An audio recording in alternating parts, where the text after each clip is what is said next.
Hi, good morning. Today is May 19, 2024. Ngayon, gusto kong i-share sa inyo kung kailan at paano ako nag-apply sa HelloRage. Actually, it's been almost 2 months na journey na to, yung pag-a-apply with the qualifying exam and interview. Kaya gusto kong i-share sa inyo yung mga tips, do's and don'ts na na-learn ko during this application. So, nag-send ako ng application ko noong March 26. So, if you may notice, tumitingin ako dito kasi meron akong notes. So, March 26, nag-send ako ng application ko through their website. Tapos, na-receive ko naman yung email nila, na-receive na nga nila yung application ko on March 27. After that, ang next na email na na-receive ko was on April 8 na. Tapos, na may naka-comment doon, sabi na, mag-send ako ng cover letter. So, magiging tip ko sa inyo during this time while applying or prior to sending your application, make sure na lahat ng mga hinihingi nila dun sa website is ma-provide nyo. I'm not sure if I did not put in o kung hindi pa ako nag-fill up. I think I filled up yung cover letter, but maybe they're not, hindi sila satisfied kung anong sinulat ko. So, gumawa ako ulit and then nag-reply ako on the same email asking for cover letter. Doon ko din sinend yung cover letter. Tapos, in that email, sabi nila, after 2 weeks, saka mag-antay ako within 2 weeks ng reply nila. So, yeah. Yun nga, so make sure talaga when you apply, make sure na kompleto yung ilalagay nyo doon kasi ang tagal bago naka-reply. So April 25 na nung naka-receive ako ulit ng email nila giving me the schedule for qualifying exam. So while waiting, I was thinking, baka hindi na ako papasa or hindi na ako makakapasok kasi nga siguro hindi ko nga inayos yung application ko. Sabi ko, okay, sige, so maybe wala na. During this time na matagal yung reply, wala, naghanap-hanap na lang din ako ng ibang opportunities na yung work from home din. Meron man ang nag-email, meron pero wala naman talagang naging actual na yung invitation for interview or nagkaroon ako ng exam, pero after nun, wala naman silang naging feedback sa exam. So, I'm not sure kung pumasa ba ako o hindi. So, maybe hindi kasi wala naman akong na-receive na email. So, yun, make sure talaga na kompleto. And while applying or looking for other opportunities, nag-review, nanonood ng mga YouTube, TikTok videos kung ano yung journey nila while applying kasi syempre we need that. Kailangan din mag-research kung papaano kasi it's just not kasi yung mga nakita ko sa mga videos parang sinasabi nila hindi madali. So even if meron naman akong experience na medical field, clinical, ganyan, I did not know kung ano talaga yung actual exam. So ayun, nag-research ako, nag-review while waiting sa reply nila. Although half-hearted na ako na baka hindi ako makapasok, ganyan, o hindi ako makuha.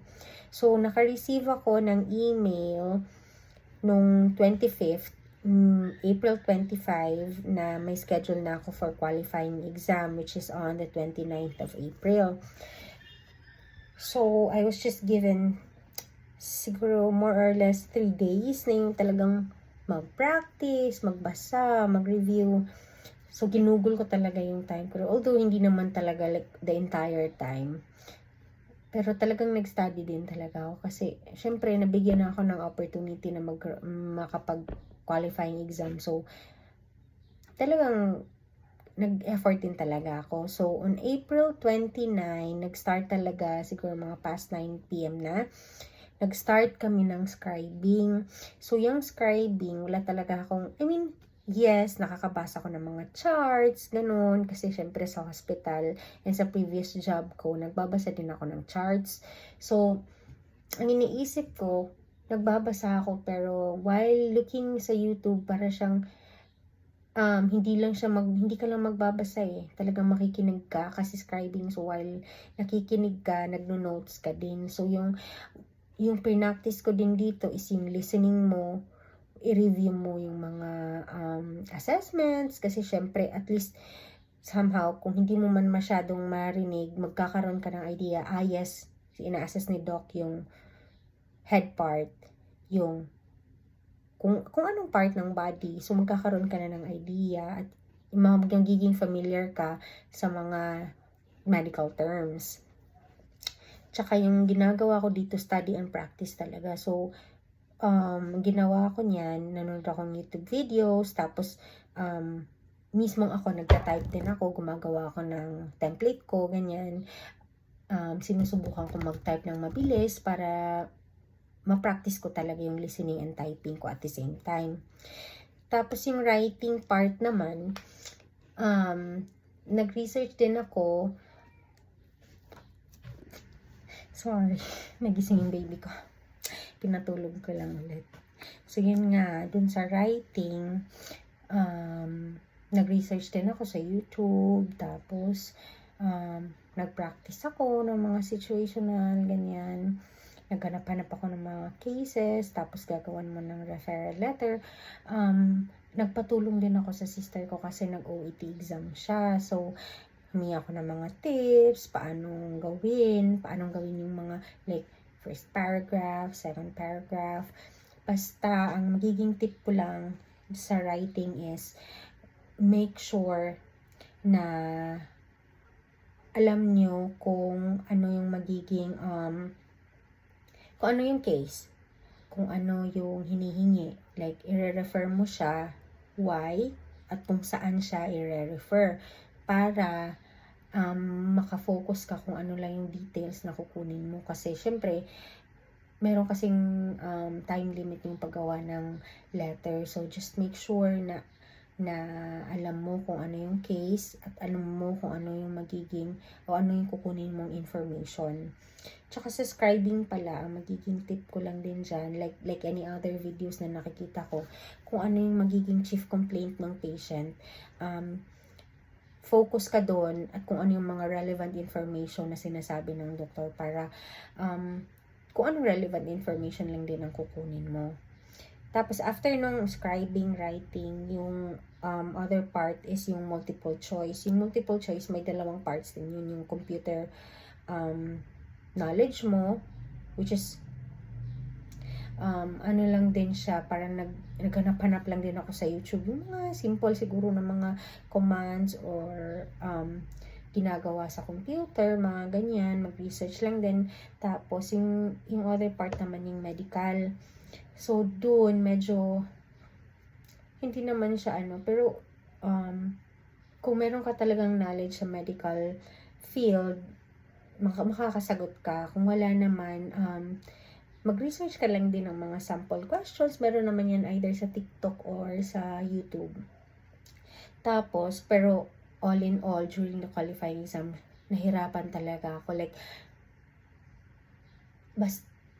after ng qualifying exam, naisip ko talaga, I was hopeful, pero 50-50 din na parang at least I gave it my all, pero hindi ko talaga masasabing mapapasa ko kasi nahirapan ako sa scribing. I mean, the entire, kung i-rate ko, talagang mahirap siya. So, may sasuggest ko lang talaga is mag-research and mag-review. Practice kang mag-type kasi merong limit din yung writing exam, yung writing part.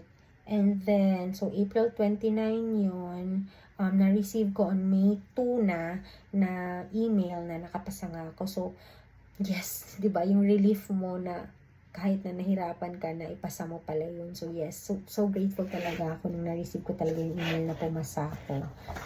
So, yung next nun, so after May 2, May 4, so I was hoping kasi na siguro after a week pa bago ko malalaman yung result, tsaka meron pa akong chance para mag-review ulit para sa interview kasi syempre pwede ka naman makapag-research ng same sa YouTube, sa TikTok, kung may mga previous na kasing pumasa at naging HVA na sa Hello Rage. So, meron silang mga tips, ganyan. So, kaso on May 2, May 3, na-receive ko yung email na May 2 actually ng gabi, around mga 9:30 ko na-receive na yung email na yung schedule ko will be on May 4 on the following day na 2 p.m. So, wala na talaga akong, prior naman, nagre-research na rin ako ganyan. Pero, syempre, iba pa rin sana kung meron talaga ako yung like at least 2 days na yung makapag-review. So, yun na nga, on May 2 and 2 p.m. nag-interview na ako. Umuwi pa ako nun sa amin, sa probinsya. Bumisita ako sa mama at papa ko yun. Akala ko kasi hindi pa ako may schedule during that weekend kasi I think walang trabaho sila on a Saturday or Sunday. So, I was too lax na akala ko hindi nga. Kaso on May 2, Friday night, na-receive ko yung email. Wala na akong choice kundi Dora na lang. So, in the morning ng Saturday, ayun, nag-research, ganyan. So, sa interview naman, meron ding iba't ibang parts. So, ang tip ko din dito is just make sure na alam niyo yung nailagay niyo sa resume niyo, yung nilagay niyo sa application niyo. Kasi, related dun yung magiging mga tanong. Tapos, may mga pa-quotation. Siguro, check lang yung English language competency niyo. Kung anong level yung kaya niyong. Hindi naman siguro kailangan talaga yung American accent or like super duper American ka talaga magsalita. Basta yung you are able to communicate and to to express yung anong gusto mong sabihin. Tapos yun, sample call, although meron naman kasi akong experience before, so somehow alam ko in a way kung paano mag-call or sumagot ng calls. But then, during that, interview, meron din silang mga different scenario. So, ayun, just be confident na lang kung paano mo siya sasagutin. Tsaka, yung last part is yung speed typing. So, nakapag-practice naman ako, kaya lang. Syempre, yung nerves mo during interview. So, parang nanigas yung kamay ko ba? So, although, bibigyan ka din naman ng chance. So, yun, practice talaga mag-typing. And then, so that was May 4, 5. After 2 days, May 6, yun na, receive ko na naman yung email na pumasa ako ng interview. So, kasali na ako sa batch 101. After nun, sinabihan ako mag-wait lang ako ng schedule ko for system audit. So, yung system audit, yun na yung check yung computer mo, headset mo, tsaka webcam, yung internet mo, ganyan. So, ayun, inantay ko lang. So, na-schedule ako. Na-receive ko yung email on May 10. No, na-receive ko yung email on May 6 na pumasa ako sa interview. Batch 101 na nga ako. So, yung naging system audit ko was on May 10. May 10 ng 6 a.m. That was Monday, 6 a.m. So, ayun. At that time, wala namang problema sa system ko. Walang mga kung ano ng mga softwares na ayaw nila, ganyan, or apps. Ang ano lang doon is nagkulang ako sa memory. So, yung pala, hindi ko nga na-check. Yun, check nyo din yung laptop nyo kasi meron din silang minimum na at least 6 or 8 gig, ganyan na memory. Yung akin kasi 4. Matagal na tong laptop ko, siguro around 2016 pa or 2017. Yun. So, binigyan ako ng chance. So, nung May 10, so May 14, ayun, on May 10, on the same day, napa-upgrade ko naman yung memory. Yun nga lang, na-busy ako. So, na-email ko yung IT, or na-message ko yung IT on May 14, and on the same day naman, na-check niya, chinek niya ulit yung laptop, and yun, pumasa na. So, na-update niya yung file ko, ganyan. So, yung pinaka-recent email ito, while doing this video, na-receive ko yung email, which is today is May 18, na, ayun, final na nga yung schedule on May 28 and 29 at 11 p.m. to 8 a.m. yung orientation. Tapos yung actual or yung training proper will be on June 3rd.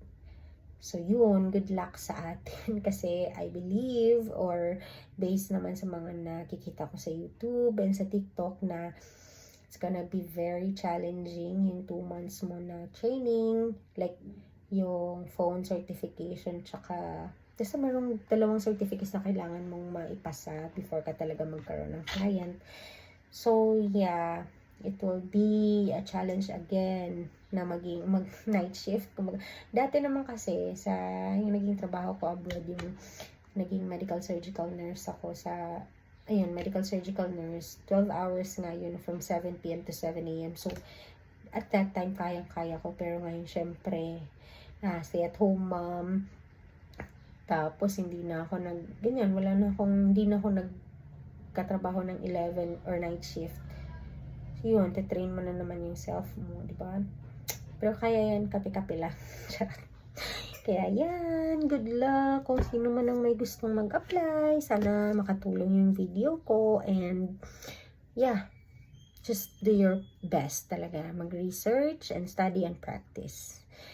So, update ko kayo next time kung anong mangyayari sa training. Bye!